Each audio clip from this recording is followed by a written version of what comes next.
চাউলের গুঁড়িগুলো ফ্রিজে রাখা ছিল, তাই তুলতে গিয়ে বাটির গায়ে লেগে গেছে। আজকে আমি বানাবো চিতই পিঠা। এই পিঠা শীত গরম নাই, সবসময় খাওয়া যায়। বাটির মাঝে বেশি হবে, তাই আমি একটু কমিয়ে নিতেছি। পরিমাণ মতো লবণ দিয়ে দিলাম। এই যে আমি খোলা এবং ঢাকনা, এটার মাঝে আমি পিঠা বানাবো। এটা অনেক যত্ন সহকারে রেখে দিয়েছিলাম। মাটির জিনিস তো যে কোনো মুহূর্তে ভেঙে যেতে পারে। এই যে আমি গোলা করে নিয়েছি পিঠা বানানোর জন্য। তবে এই পিঠা শীতকাল আসলে একটু বেশি খাওয়া পড়ে। সবসময় খাওয়া চলে, প্রায় সন্ধ্যার টাইম হলেই পিঠা বানাতে হয়।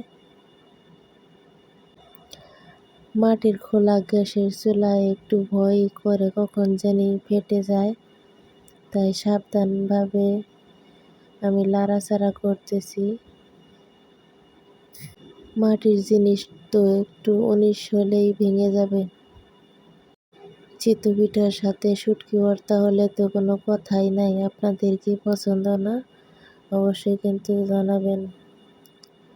আমি একটা ডিম ভেঙে নিয়েছি। যেহেতু একটা পিঠার জন্য একটা ডিমই প্রযোজ্য, আমি একটা দিয়ে 3টা বানাবো।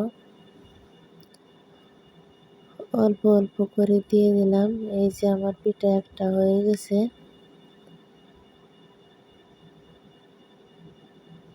গ্যাসের চুলা ভয় করে নাড়াচাড়া করতে, জানি কখন ভেঙে যায়। পিঠা হয়ে গেছে, দেখছেন? চিতই পিঠা গরম গরম শুটকি ভর্তা দিয়ে খাওয়ার মজাই কিন্তু আলাদা। যারা খায় তারাই বোঝে কি মজা। যারা খায় না তারা তো আর বুঝবে না। সবার দাওয়াত রইল। আমি অনেকগুলো পিঠাই বানিয়েছিলাম। দেশ গ্রামে হলে তলাটা তেল দিয়ে লাউর পাতা দিয়ে মুছে নেয়, তাহলে পিঠা আরও সুন্দর হয়। পিঠাগুলো হয়েছে ভালোই। শুটকি ভর্তা দিয়ে খেতে তো অনেক মজা।